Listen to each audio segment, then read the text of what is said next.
अगर इसी तरह सरकार का जैसे इच्छा शक्ति है कश्मीरी माइग्रेंटों के बारे में, शायद वो दिन दूर नहीं जब कश्मीरी माइग्रेंट फील करेंगे सिक्योर अपने आप को कश्मीर में। अगर हमारी प्रॉपर्टी को रिस्टोर किया जाएगा, हमारे राइट्स को रिस्टोर किया जाएगा, हमारी इसके अलावा जो बहुत सारी मुश्किलात है, हमारी जॉब्स का सिलसिला, इकोनॉमिक कंडीशन है, उसको अगर वो ध्यान में रख के उमर साहब, गवर्नर साहब, तो कश्मीरी पंडित क्यों नहीं जाएंगे? कश्मीर हमारा है, हम कश्मीर से बिलोंग करते हैं।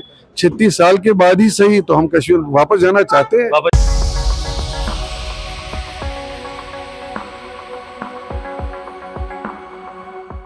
नमस्कार व्यूअर्स, मेरा नाम विजय रैना है और आप देख रहे हैं द कश्मीर डायलॉग यूट्यूब और फेसबुक पे। व्यूअर्स, जैसा कल मैं आपके साथ बात कर रहा था कि आज दूसरा दिन है अनंतनाग के जो एडीसी आए हैं, जो आउटरीच प्रोग्राम है उनका ग्रीवेंस सुनने का, कश्मीरी पंडितों का जिनकी प्रॉपर्टीज पे कब्जा हुआ है, उसी सिलसिले में जो बहुत सारे लोग अंदर एडीसी साहब से मिल के आए हैं, उनसे हम आज बात करेंगे कि अंदर क्या बात हुई है और उनको क्या लग रहा है और उनके मसले क्या है। तो हमारे साथ सबसे पहले यहाँ भूषण लाल जी है, जो नेता हैं कश्मीरी पंडितों के और नेशनल कॉन्फ्रेंस को रिप्रेजेंट करते हैं। सर, बहुत बहुत स्वागत हमारी चैनल द कश्मीर डायलॉग में। सर, ये बताइए कि आपका क्या मसला था? आपका पहले शुक्रिया कि आपने मुझे ना चीज़ को यहाँ बुलाकर मुझसे बातें करेंगे। ये जो इसका मसला है कि मसला ज़बरदस्त है कि काफ़ी लोग जो है चलाते हैं, अखबारों में आता है, तो बहुत सारे लोगों की ज़मीन जो है वहाँ पर या मकान कुछ जगह पे भी कब्ज़ा है और कुछ जगह खोला गया है। लेकिन अब मजमूई तौर पर सरकार ने फैसला किया कि हम पहले पंडित बरादरी के पास, माइग्रेंट के पास जाए, हम देखेंगे उनका क्या विचार है, उनकी कितनी ज़मीन है, कहाँ, और कागज़ पेश करें। और आज ये बहुत अच्छा मौका है कि हमारे लोगों ने, हमारे माइग्रेंट भाइयों ने डॉक्यूमेंट दिखाए। वहाँ कुछ लोगों का इंतकाल हुआ है, कुछ लोगों का इंतकाल नहीं हुआ, और कुछ लोगों की ज़मीन पर कब्ज़ा है।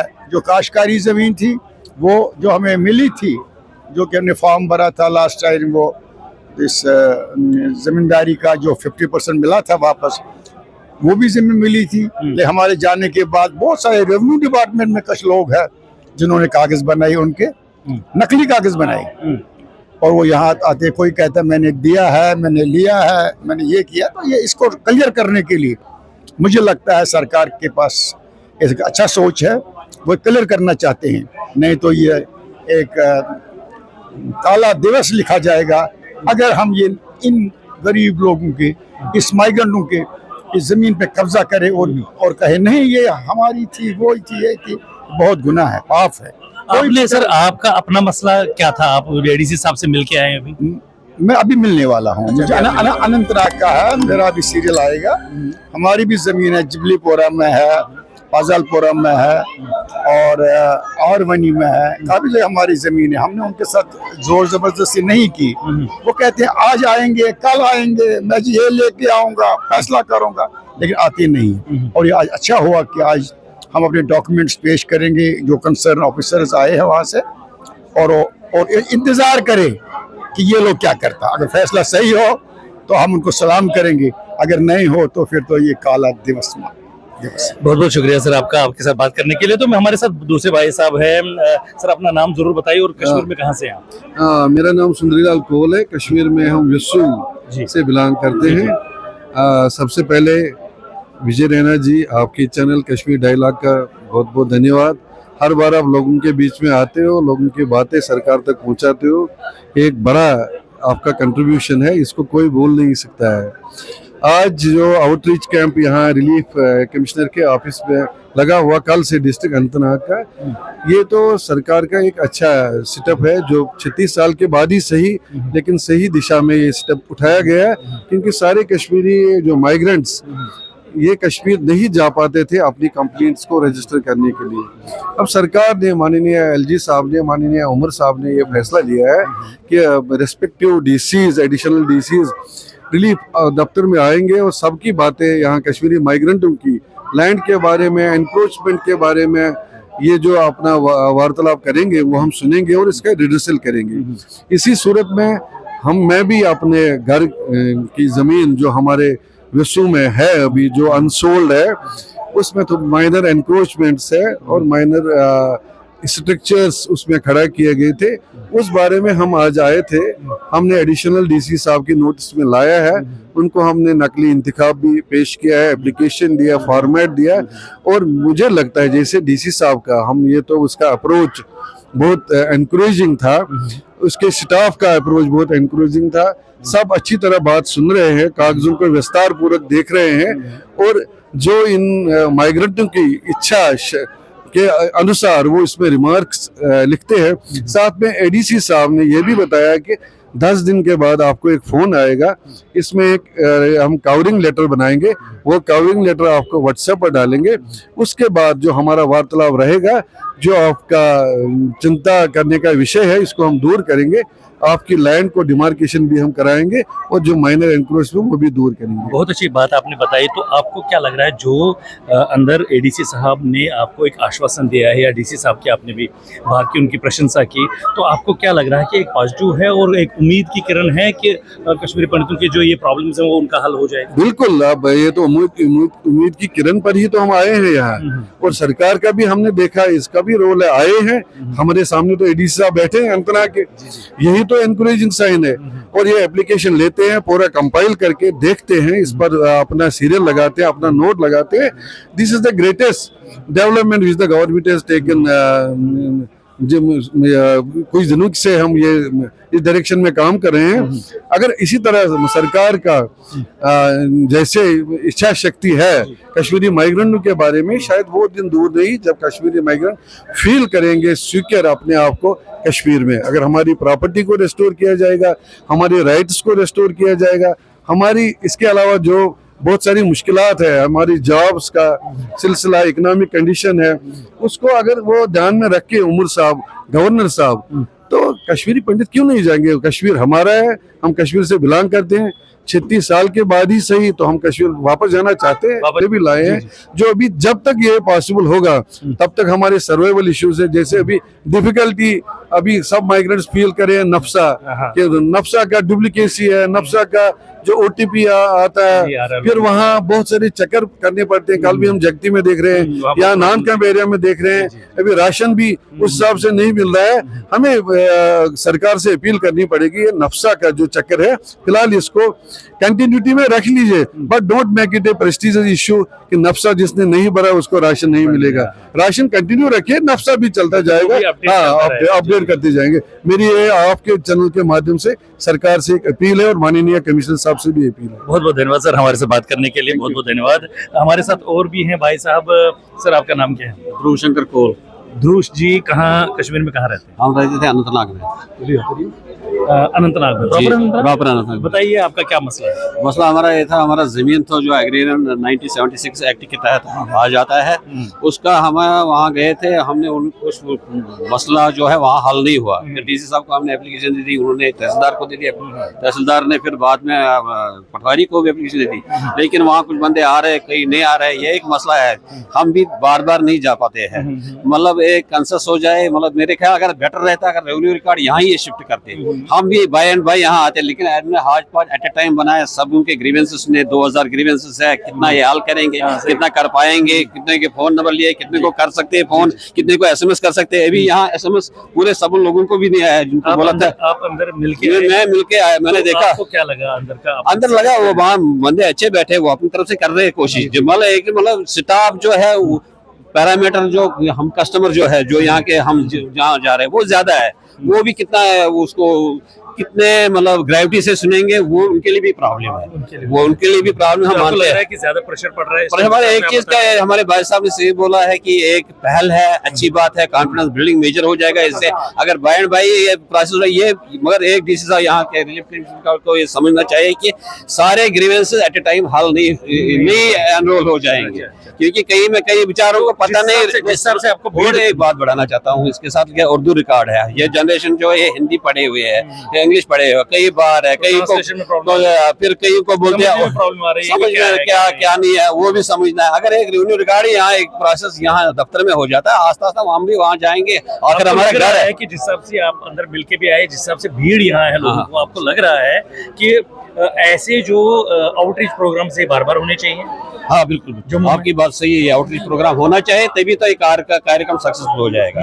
ये जी जी बिल्कुल बिल्कुल, मतलब एट ए टाइम, मैं वही पहले भी बताया मैं आपको कि 2-4 दिन में ये दिया है, एक हफ्ते में, 1 महीने की बात नहीं है।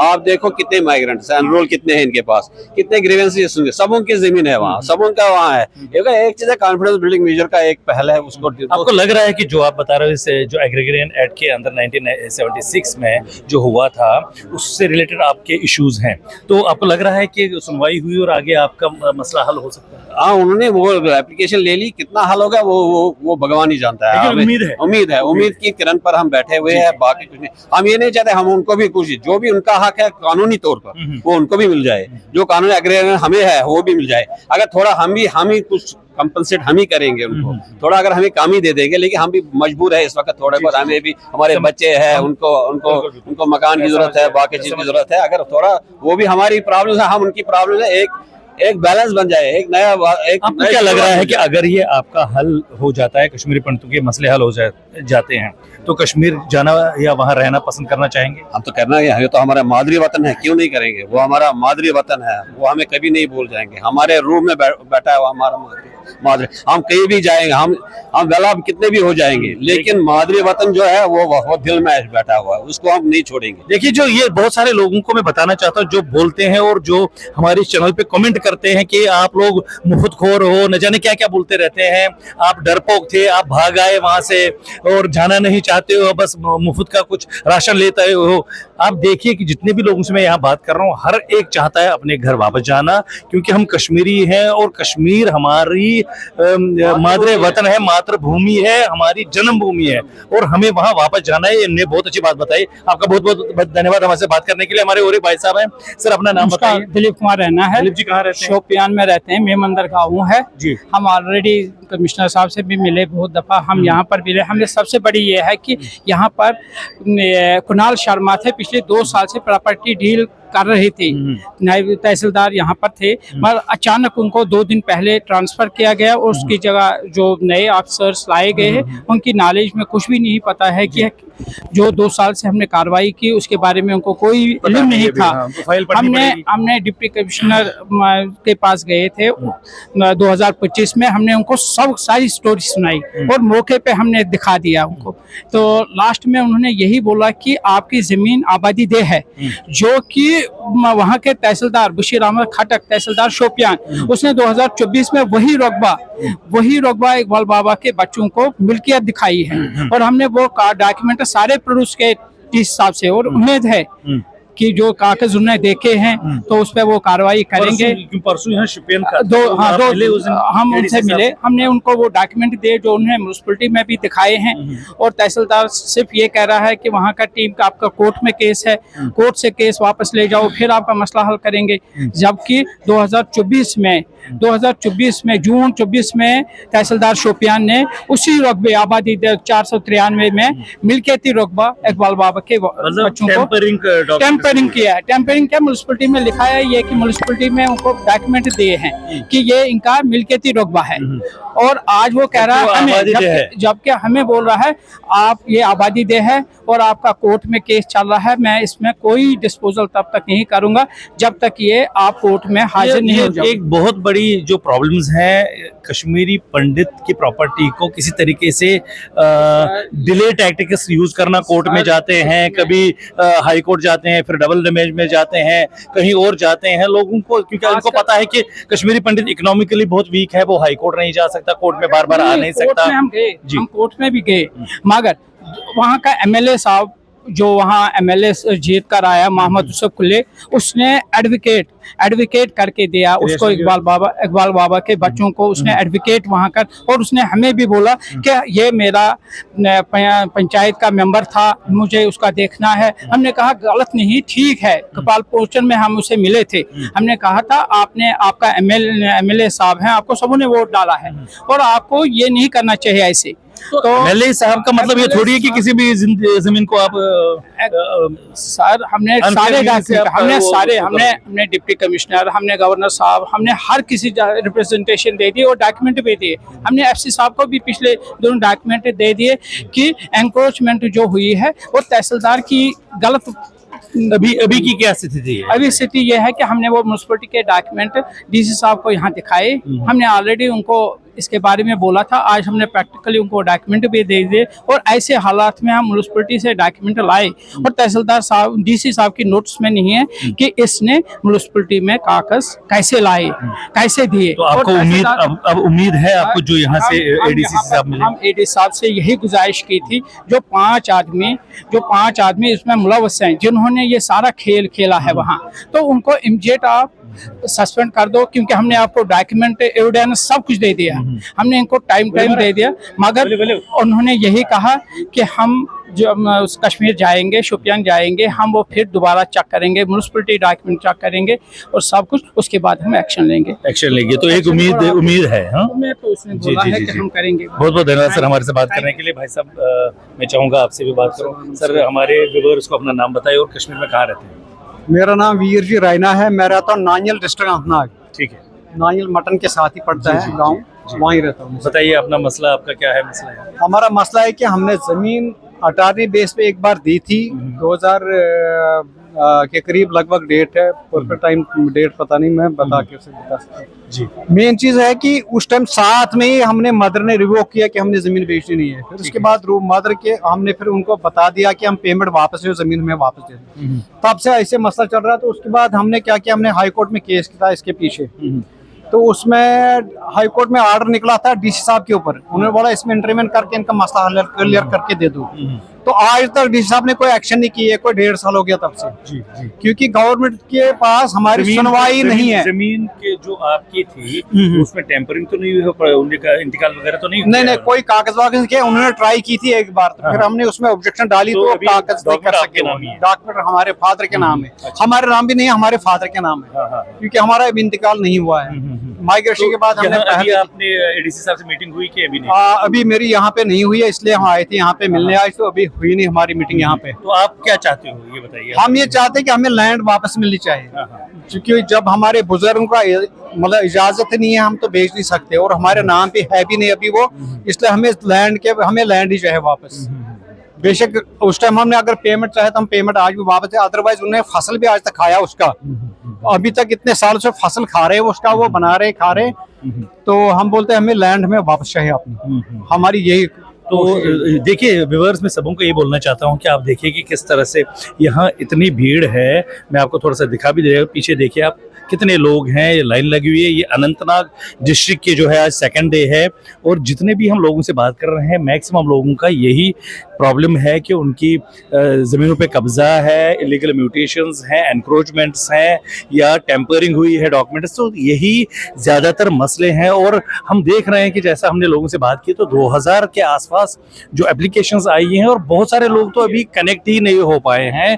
तो ये एक बहुत ही बड़ा मसला है कश्मीरी पंडितों का, जो कि उनको कहीं ना कहीं रोक रहा है कश्मीर वापस जाने का, क्योंकि इसमें एक खदशा भी है उनको कि हम जाएंगे पता नहीं हमारे साथ क्या होगा। जबकि हालात अब बहुत हद तक सुधर चुके हैं और हालातों को ठीक किया गया है और हम इसी उम्मीद में आगे और भी ऐसे सेशंस होने वाले हैं।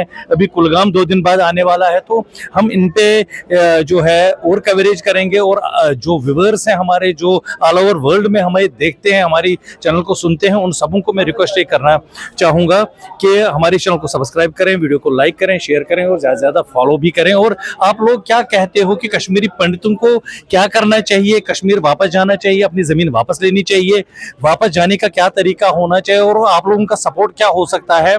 ज़रूर हमें इस चैनल पर बताएं। बहुत बहुत धन्यवाद हमारे साथ बात करने के लिए। नमस्कार, जय हिंद, जय कश्मीर।